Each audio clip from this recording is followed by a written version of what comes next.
Buenas tardes para los que no me conocen. Mi nombre es Darío Vargas, soy uno de los pastores aquí de la Iglesia Metodista de los Goodlands. Quiero darle la cordial bienvenida al servicio. Qué maravilla de alabanza, ¿o no? Vamos a darle un aplauso al Señor por esa alabanza que tuvimos y que experimentamos, por esos servidores, por Sarita, también por Isaías, por toda la alabanza. Estuvo precioso. Casi que no quería venir a predicar, porque yo decía, yo me quiero quedar adorando al Señor. Estuvo preciosa la alabanza. Bueno, hoy continuamos con nuestra serie Sacudidos. Y yo les comentaba la semana pasada que muchas veces el Señor nos sacude como a un salero, ¿o no? Hablamos la semana pasada que Él desea que nosotros activemos nuestra fe y que muchas veces dejamos como la sal, esa fe se queda como la sal en el salero sin salir. Y el Señor empieza a obrar y empieza a sacudirnos. Bueno, hoy vamos a continuar con las series. Bueno, sacudirnos porque nosotros, si recordamos, nosotros, de acuerdo a lo que nos dijo Jesucristo y todos los que siguen al Señor, somos la sal de la tierra y la luz del mundo. Y en ese mismo orden vamos a continuar yendo un poquito más profundo, porque lo que sucede es que algunas veces el Señor no solamente nos sacude, sino el Señor también nos golpea. El Señor empieza a golpearnos para que precisamente el tesoro que tenemos adentro, que es nuestra fe, que es el Espíritu de Dios, empiece a obrar a través de Él en nosotros. Muy similar, por ejemplo, no sé si ustedes conocen lo que se llama una geoda. ¿Alguien ha escuchado hablar de una piedra? A ver, los geólogos acá que están en el santuario. ¿Alguien ha escuchado el término geoda? ¿Alguien ha escuchado sobre lo que es geoda? Recientemente estaba leyendo sobre geoda. Las geodas es un producto básicamente es una roca que se crea en zonas volcánicas donde hay bastante rocas sedimentarias, y allí se forman unas rocas que se les conoce con el nombre de geoda, porque por fuera parecen común y corriente, como una roca común y corriente, no tienen nada extraño, no brillan, no hay nada extraño en esa roca. Pero una vez tú la rompes, una vez tú la golpeas, y los geólogos y los que traen estas rocas y tratan las identifican, una vez las rompan, aparecen varios minerales ricos, como por ejemplo el cuarzo, como por ejemplo también en Brasil se produce la amatista, el cuarzo, la amatista, hay otra que se conoce con el nombre de calcita. Aparecen diferentes piedras preciosas, que tienen mucho valor, que son muy ricas, que son preciosas, pero solo las podemos ver cuando las rompemos. Yo les traje dos fotos, una que precisamente cuando estaba leyendo el artículo dije, el Señor me está mostrando esta. Esta es una amatista que encontraron en Brasil, preciosa. Se dan cuenta como por fuera luce como una piedra normal, pero por dentro está el tesoro, por dentro está la piedra amatista. En Francia está otra, que es la otra. Si quieres, Juan Manuel, coloca la otra gráfica, Juan Manuel. Allí esta es una que tiene el cuarzo. Son rocas que por fuera, la verdad, no parecen que tuvieran absolutamente nada, pero por dentro están ricas. Están ricas digamos, en el valor que tienen, por el tipo de piedras que son. Y es exactamente, traje esta ilustración porque pero el Señor nos quiebra. El Señor puede llegar al momento en que nos rompe precisamente para que el Espíritu de Dios, para que nuestra fe salga, para que el Evangelio sea también compartido, para que todo lo que el Señor, como lo cantábamos, está obrando en nuestras vidas, salga. Pero hay algo bien complejo, y es que al romperse hay sufrimiento. Hay algo complejo a nivel humano, porque ese rompimiento, ese golpe que nos da el Señor a veces en algunas circunstancias, duele. Y estoy seguro que muchos de ustedes que han entrado al santuario para escuchar el mensaje en el día de hoy, probablemente tú estás preguntándote, Señor, ¿qué estás haciendo en mi vida? ¿Por qué yo tengo tanto sufrimiento? ¿Por qué me ha ocurrido este tipo de situaciones en las cuales estoy viviendo, bien sea económicas, bien sea de relaciones, bien sea relaciones interpersonales o bien sea también desde el punto de vista migratorio. ¿Qué estás haciendo, Señor? Y te vas de rodillas al Señor y le estás diciendo: quiero entender qué está pasando, Señor, porque en este momento no lo entiendo. Solo estoy recibiendo golpes, solo estoy recibiendo más que sacudidas. Estoy recibiendo golpes y estoy quebrado. Estoy quebrantado completamente. Quizás tú eres una de esas personas. Pero hoy la palabra que traemos es precisamente lo que nos enseña Pablo. Pablo, como ustedes saben, plantó varias iglesias. Llevó a cabo 3 viajes misioneros. Plantó una iglesia en Corintio que hoy en día es lo que hoy conocemos en Grecia. Corinto está en ese país, en Grecia. Y él, fuera de plantarlo, escribe una carta a la iglesia. Porque lo que ha venido pasando después de haberla plantado es que empezaron a aparecer falsos profetas. Empezaron a aparecer profetas, falsos profetas, personas que estaban desautorizando a Pablo. Le estaban diciendo que Pablo no tenía autoridad. Y Corinto era una ciudad completamente cosmopolita, competitiva. Para ellos lo más importante era básicamente cómo tú te vistes, cómo tú hablas. Si tú hablas elocuentemente, tú puedes estar, digamos, predicando a múltiples dioses que ellos tenían. Era una ciudad, era un país completamente lleno de dioses paganos. Y empezaron a infectar de cierta manera a todos estos judíos que se habían convertido y gentiles que se habían convertido, que ya Pablo había hecho el trabajo y el Espíritu Santo estaba trabajando en ellos y estaban empezando a tener estos ataques y a cuestionarse. ¿Será verdad que el apóstol Pablo es el enviado? ¿Será verdad que las escrituras que él está o los mensajes que está trayendo son ciertos? Porque criticaban a Pablo por muchas cosas, porque no era elocuente. Pablo pareciera que tenía problemas en su hablar. Ustedes lo pueden leer y pueden estudiar. Pablo no era tampoco demasiado para ellos, para los ojos de ellos, estudiado como todos las personas que allá en ese momento grecorromano existían. No lo veían como si fuera realmente un apóstol enviado por Dios. Y de hecho, Pablo lo menciona y hay otras cosas, lo menciona en su segunda carta, porque lo critican y empiezan a decir: ¿cómo es posible que sea el apóstol y que hable a través de Dios cuando ha sufrido tanto? ¿Cómo es posible que alguien que tenga a Dios sufra? ¿Cómo es posible que haya tenido toda esa cantidad de dificultades que Pablo tuvo durante todos los ministerios, los viajes que estuvo realizando? De hecho, Pablo, si ustedes se van más adelante el apóstol Pablo, en esa segunda carta, él, en el capítulo 11, él narra lo que ha sufrido. Él narra todos los sufrimientos que ha tenido que padecer por el evangelio. Él dice, no están en los slides porque son bastantes, pero lo voy a leer. En el capítulo 11, a partir del verso 23, les voy a mencionar lo que Pablo dice. Dice: he sido encarcelado más veces, he recibido los azotes más severos, he estado en peligro de muerte repetidas veces. Dice: 5 veces recibí de los judíos los 39 azotes. Fíjense que un ser humano puede llegar a tener máximo 39 azotes. Es lo máximo que está en la ley, precisamente para que esa persona no muera por una hemorragia. Pero él llegó a tenerlo. Él llegó a haber recibido esos azotes varias veces. Dice: he estado en peligro de muerte repetidas veces. Habla más adelante: 3 veces me golpearon con varas, una vez me apedrearon, 3 veces naufragué. Escuchen esto: 3 veces naufragué y pasé un día y una noche como náufrago en alta mar.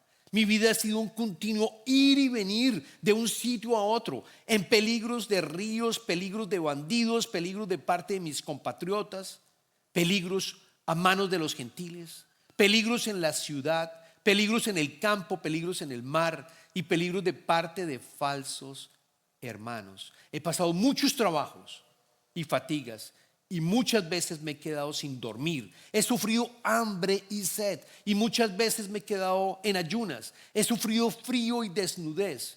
Y como si fuera poco, cada día pesa sobre mí la preocupación por todas las iglesias. Se dan cuenta que les está expresando precisamente a estas personas que dudaban de que el sufrimiento posiblemente está ajeno a nosotros como cristianos seguidores de Jesucristo. No, lo está ratificando Pablo.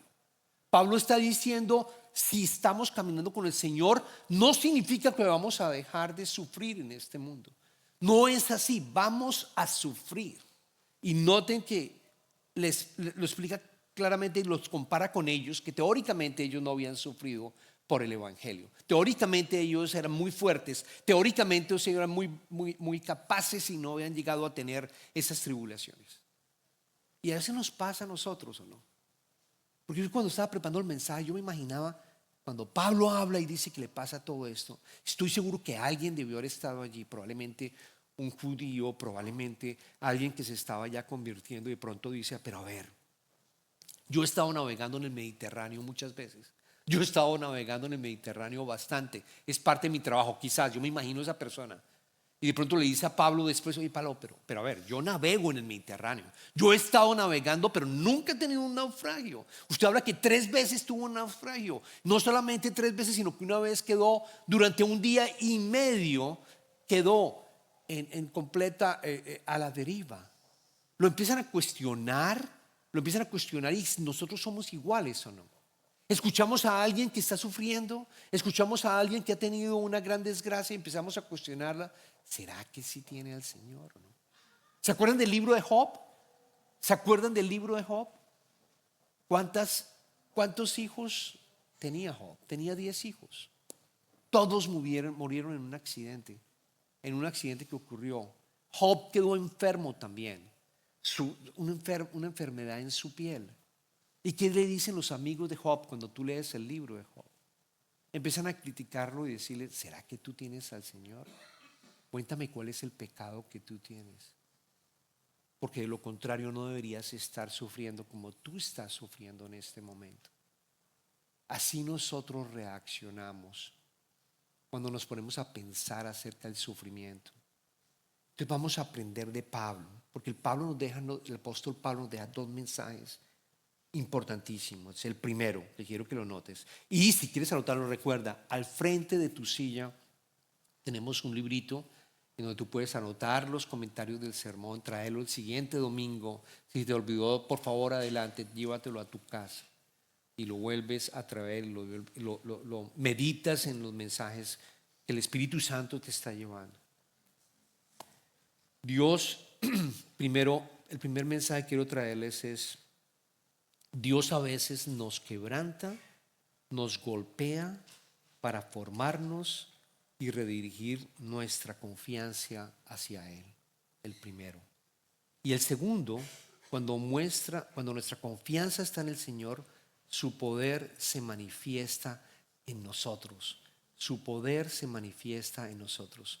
Y los versos en donde podemos encontrar estos 2 mensajes claramente están en el capítulo 4 para el día de hoy. Vamos a leerlo. Segunda carta del apóstol Pablo a los Corintios, capítulo 4, versículo del 6 al 10. Pueden tomar sus Biblias y vamos a entender esos 2 mensajes que les acabo de mencionar y que están acá como parte de la carta que le escribe a los Corintios, capítulo 4, versículo 6 a 10. Porque Dios, que ordenó que la luz resplandeciera en las tinieblas, hizo brillar su luz en nuestro corazón para que conociéramos la gloria de Cristo que resplandece en el rostro de Cristo. Pero tenemos este tesoro en vasijas de barro para que se vea qué tan sublime poder viene de Dios y no de nosotros.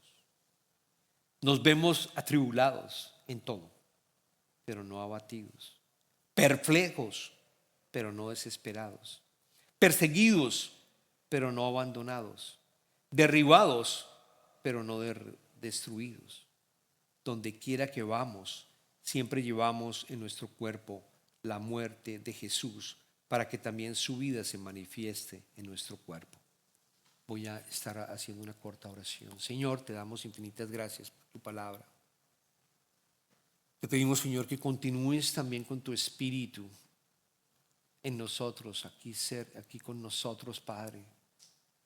Enséñanos, Señor. Abre nuestros ojos y oídos espirituales para que podamos recibir la enseñanza que tienes preparada para el día de hoy. Señor, ayúdanos a entender, Señor, acerca del sufrimiento. Ayúdanos a entender, Señor, las palabras de Pablo y estos dos mensajes que nos traes en el día de hoy. Te pedimos, Señor, que nos transformes, que no salgamos igual como entramos, Señor. Que haya una transformación y el poder del Espíritu Santo haga la labor que tiene que hacer en nosotros. Te pido esto en el nombre poderoso de tu Hijo Jesucristo, y todos decimos amén, amén. Los dos mensajes que vemos acá, y el primero tiene que ver, como les decía, Dios a veces nos quebranta, nos golpea para formarnos y redirigir nuestra confianza hacia Él. Y cuando Él está hablando, cuando Pablo está hablando, noten en el versículo 7, él dice en el versículo 7, pero tenemos este tesoro en vasijas de barro para que se vea qué tan sublime poder viene de Dios y no de nosotros. Ese tesoro es el Evangelio, es el Espíritu de Dios. Y lo primero que tenemos que reconocer y que Pablo nos dice es, recuerda, tú eres frágil. Recuerda, tú eres muy, pero muy frágil. Recuerda que tú fuiste creado del barro. Recordemos Génesis, cómo fuimos creados nosotros, del barro de la tierra. Recordemos cómo fuimos creados. Recordemos que el Señor dijo, Dios el Señor formó el hombre del polvo de la tierra y sopló en su nariz aliento de vida, y el hombre se convirtió en un ser viviente. El hombre se convirtió en un ser viviente. Nosotros continuamos día a día precisamente por el aliento del Señor. Lo que Pablo nos está diciendo a nosotros: no creas que tú eres una roca, no pienses que tú tienes todo absolutamente controlado, no te hagas pensar que tú eres una roca como esa geoda, no pienses que vas a tener absolutamente el control de tu vida. Por eso el primer mensaje es importante, nos quebranta y nos golpea para que nosotros entendamos que no tenemos el control de nuestras vidas, que tenemos que colocar la confianza en Él, independiente de la situación en la cual tú te estás encontrando, que tú estás experimentando. Recuerda, eres frágil.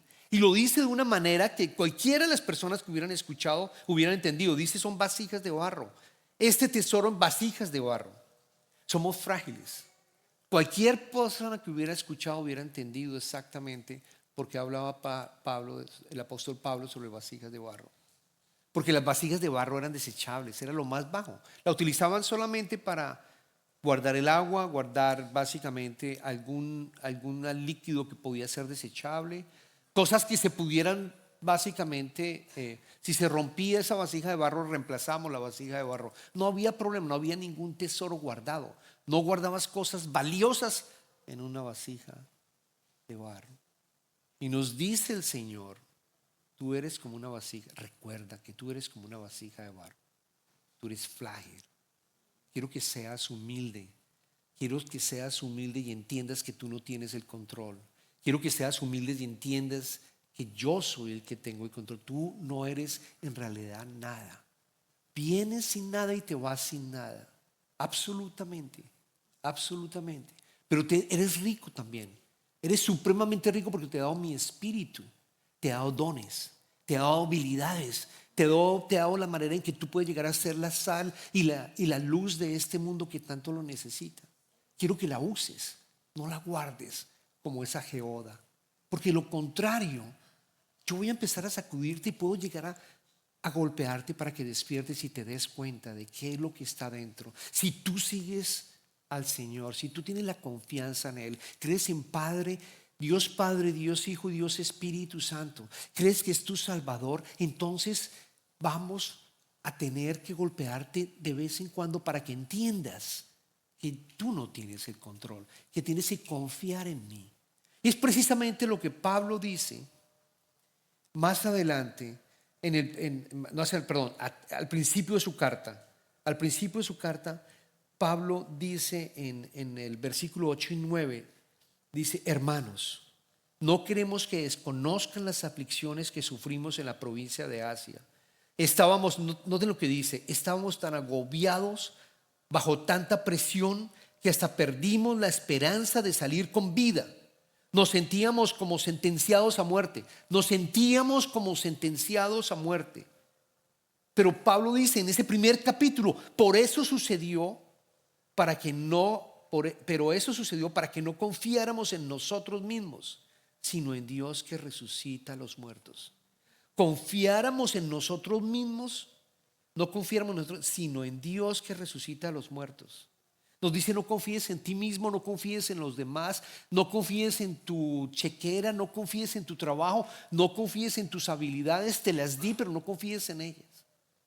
Confía en mí únicamente. Por eso yo les pido, repitamos todos, mi confianza está en el Dios que resucita a los muertos. Esa frase es impresionante. Mi confianza está en Dios que resucita a los muertos. Que resucita a los muertos. Porque lo creemos. Mi confianza está en Él. Luego, en vez de que me golpee el Señor, que me rompa como una geoda, lo que sí yo quiero es que me moldee. Que me moldee. Que me moldee como el alfarero moldea cuando trabaja con el barro y crea esas vasijas de barro, ¿o no? Y múltiples veces en las escrituras la figura del alfarero aparece. En el profeta Isaías, en el capítulo 64, versículo 8 dice, a pesar de todo, Señor, tú eres nuestro Padre. Nosotros somos el barro y tú eres el alfarero. Todos somos obra de tu mano. ¿Se dan cuenta? Somos obra de tu mano. Si ustedes pueden mirar en YouTube, van y miran cómo trabaja el alfarero, cómo trabaja y moldea el barro. Se van a dar cuenta lo frágil, lo delicado que son esas manos para armar esas vasijas de barro y las obras o no. Y está creando algo maravilloso en nosotros. En vez de que el Señor nos golpee, porque quiere darnos claramente el mensaje que no confiemos en nosotros sino en Él, yo prefiero que Él me moldee poco a poco, que me muestre el camino, que me muestre el siguiente paso que debo tener, que yo pueda entender a nivel de mi sufrimiento cómo puedo transformar ese sufrimiento, cómo puedo recibir ese sufrimiento y transformarme a través del poder del Espíritu Santo, cómo puedo utilizar el sufrimiento precisamente para hacer la sal y para hacer la luz de este mundo. ¿Cómo puedo hacer para transformar todos los que están a mi alrededor, en mi familia, en mi trabajo? ¿Cómo puedo hacer para que esa sal persevere la decadencia de lo que está pasando en el mundo y que traiga luz a personas que están en la oscuridad? El sufrimiento debemos verlo como algo que nos da ese poder del Señor que trabaja en nosotros. Y ese es el segundo punto. El segundo punto dice, el segundo punto nos trae cuando Dios nos muestra, cuando nuestra confianza está en el Señor, su poder se manifiesta en nosotros. Cuando nuestra confianza está en el Señor, su poder se manifiesta en nosotros. La semana pasada tuve la oportunidad de ir a la iglesia metodista de los Goodlands para unas reuniones. Nos reuníamos todos los pastores. Y estaba almorzando en la cafetería y noté un aviso que estaba en la parte de atrás de la cafetería. Casi que nadie lo veía. Y yo decía, esto es precioso, esto es algo que debería estar en otra parte. Como iglesia lo deberíamos de haber colocado en otra parte. Y el mensaje que decía es lo siguiente, que está en inglés, la foto la traje, pero en español dice lo siguiente: resolución de año nuevo, pon tu confianza en el Señor. New Year Resolution, put your trust in the Lord. Y yo creo que esta es es la mejor resolución que podemos tener. Si tú haces resoluciones de ejercicios, haces resoluciones de dietas, esta es la mejor. Es la mejor resolución que tú puedas llegar a llevarte. Porque de nuevo, cuando colocas tu confianza en Él, vemos el segundo mensaje de Pablo, que cuando nosotros colocamos su confianza en Él, su poder se manifiesta en nosotros. Su poder se manifiesta en nosotros. Lo dice Pablo cuando leímos en el versículo 8. Justo en el versículo 8, nuevamente lo voy a volver a leer. Nos vemos atribulados en todo, pero no abatidos. perplejos pero no desesperados, perseguidos pero no abandonados, derribados pero no destruidos. Y cuando estaba leyendo estos versos pensé en cada uno de nosotros como inmigrantes de este país, que no tenemos una ciudadanía, probablemente tenemos ahora otra ciudadanía diferente a la que nosotros tuvimos cuando nacimos, porque probablemente ya eres alguien americano posiblemente, o de pronto estás buscando la segunda ciudadanía. Pero recuerda que tu verdadera ciudadanía es ser hijo de Dios, es vivir en su reino, es poner la confianza en Él, es saber que el poder en medio del sufrimiento llega cuando colocamos la mirada en Él únicamente, día tras día, momento tras momento. Y yo pensaba en nosotros como inmigrantes, porque yo creo que cada uno de nosotros hemos sufrido algo de lo que Pablo está sufriendo. Cuando él dice nos vemos atribulados. Atribulados estaba, para que entiendas qué significa atribulados, es vivir bajo opresión constante. Eso es lo que significa en griego. Significa que tú tienes mucha presión. Y yo creo que como nosotros, como inmigrantes, iniciamos una vida en este país, estamos completamente bajo presión todo el tiempo. ¿Cómo voy a pagar la renta? ¿Cómo voy a pagar la cuota del carro? ¿Cómo voy a pagar mi casa? ¿Cómo voy a dar alimento a mi familia? Estamos constantemente bajo presión, atribulados. Pero Pablo nos dice, gracias al poder de nuestro Señor Jesucristo, no estamos angustiados. No estamos angustiados, recuerda. Tu alma, puede que tu cuerpo esté atribulado, pero tu alma, porque tienes al Señor, no está angustiada. Perplejos significa es no entender qué está pasando. Cuando yo pienso en la inmigración y lo que está pasando en este país, los cambios de inmigración que tienen, Señor, ¿qué estás haciendo? ¿Por qué esta nueva ley? ¿Qué pasó con TPS? ¿Por qué cierras TPS? ¿Por qué pasó? ¿Por qué no hubo una aprobación quizás de un asilo político? ¿Qué está pasando, Señor? Estoy perplejo, no entiendo qué estás haciendo. Pero tu cuerpo está perplejo, pero tu alma, cuando estás con el Señor, no estás desesperado, lo dice Pablo. Perplejos pero no desesperados. Perplejos que no estamos confundidos, sí, nuestro cuerpo puede estar confundido, sin respuestas, pero tenemos esperanza en el Señor. Y después Pablo dice perseguidos pero no abandonados. Y ustedes dirán, bueno, no somos perseguidos. Sí, somos perseguidos de cierta manera. Perseguidos no con violencia, pero perseguidos quizás porque hablamos un inglés con acento, porque reconocen que somos latinos y de pronto estamos siendo perseguidos para validar si estamos acá legalmente o no estamos legalmente o no. Estamos siendo perseguidos de cierta manera. Nuestro cuerpo sabe que estamos perseguidos. Nuestro cuerpo percibe que estamos perseguidos, pero no destruidos, dice Pablo. Pero no abandonados, dice Pablo, perdón. Y por último dice derribados. Derribados es alguien que le golpea.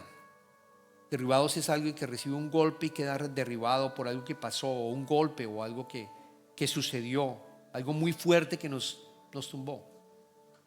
Pero Pablo dice no estamos destruidos. Podemos haber tenido un caso negado de migración después de muchos años de espera, pero tenemos la esperanza de que no estamos destruidos, de que tenemos al Señor y podemos continuar avanzando con Él, colocando su confianza en Él. Pablo no está negando el dolor, no lo niega. Y cuando yo pensaba sobre el sufrimiento, me puse a leer filosóficamente cómo el ser humano siempre, o cómo ha estudiado el sufrimiento.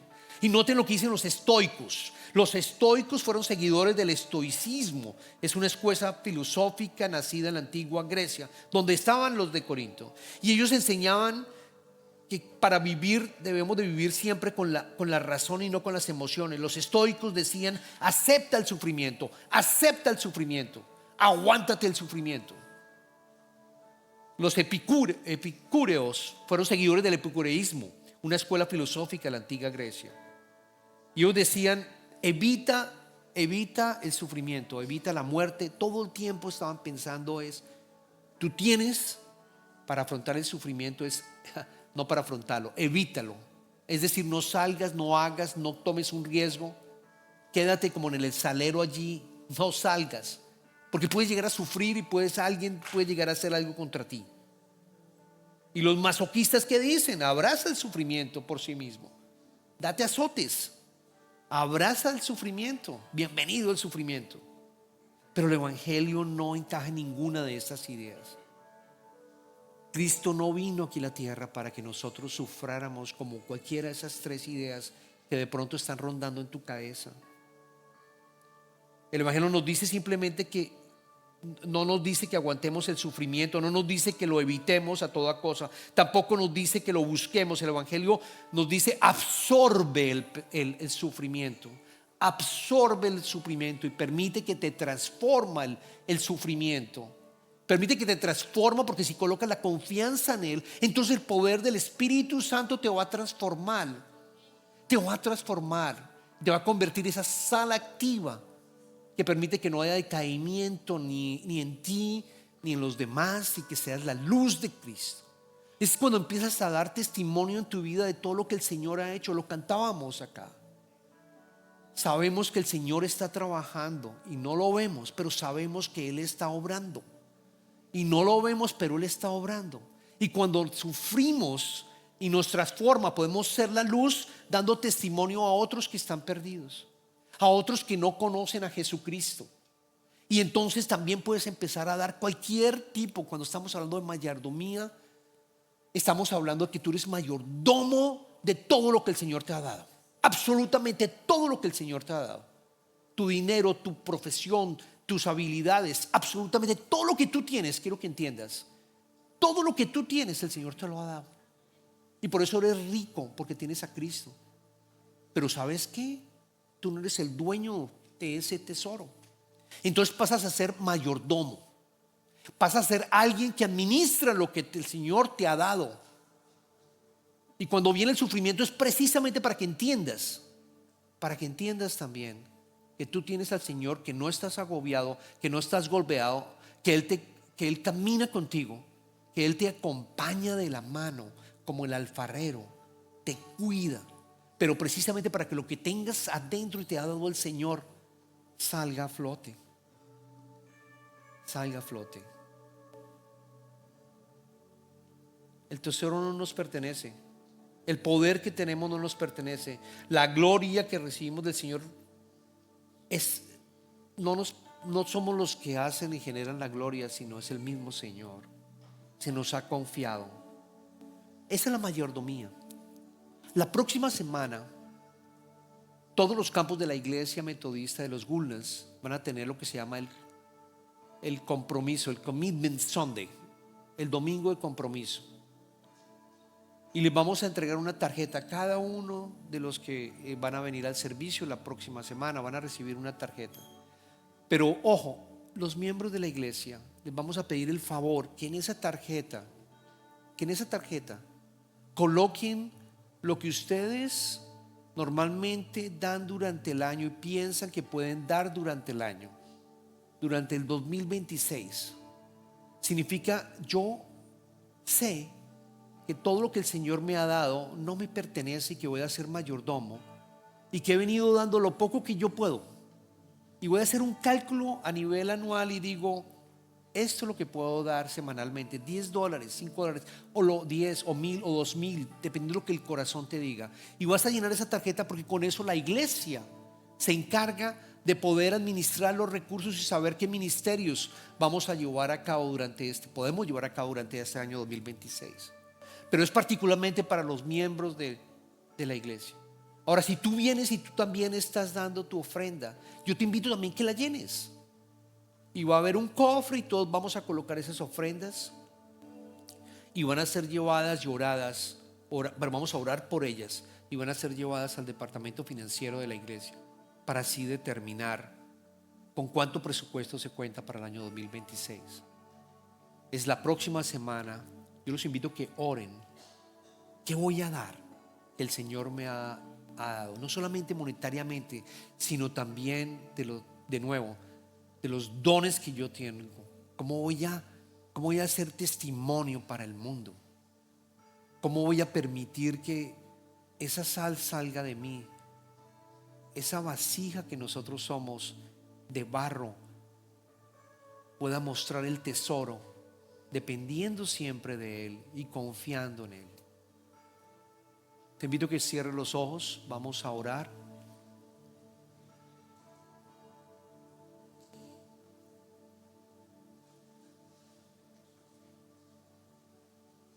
Padre, yo sé que muchos de los que estamos aquí sentados y que probablemente estén escuchando este sermón están pasando por un sufrimiento muy, pero muy fuerte, Padre, en donde se hacen preguntas y nos hacemos preguntas: ¿por qué? ¿Por qué estoy pasando por este sufrimiento, Padre mío? ¿Qué es lo que tú estás haciendo y dónde estás? ¿Dónde estás que no te veo? Y yo te pido, Padre, que para cada una de esas personas que en este momento están sintiéndose así, Señor,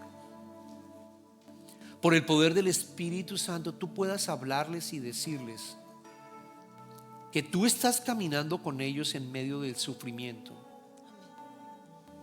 que te pueden haber golpeado, pero que tú no estás destruido, que puedes estar perplejo, pero que tú no estás angustiado, que puedes estar sin una respuesta y confundido, pero que tú sabes.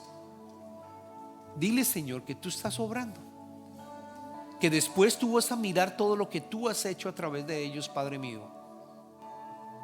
Confórtalos, Padre, confórtalos, ayúdalos a caminar cada vez más en fe.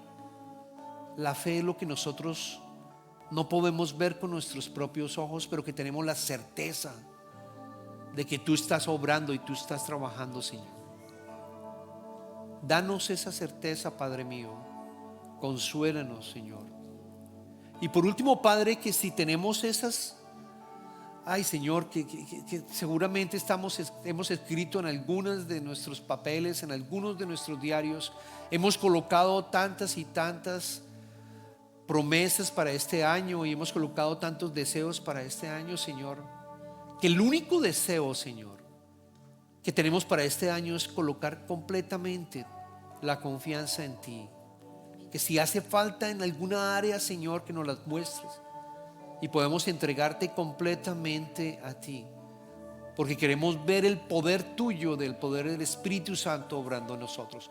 Te pedimos todo esto, Señor, en el nombre poderoso de tu Hijo Jesucristo, y todos decimos amén. Amén.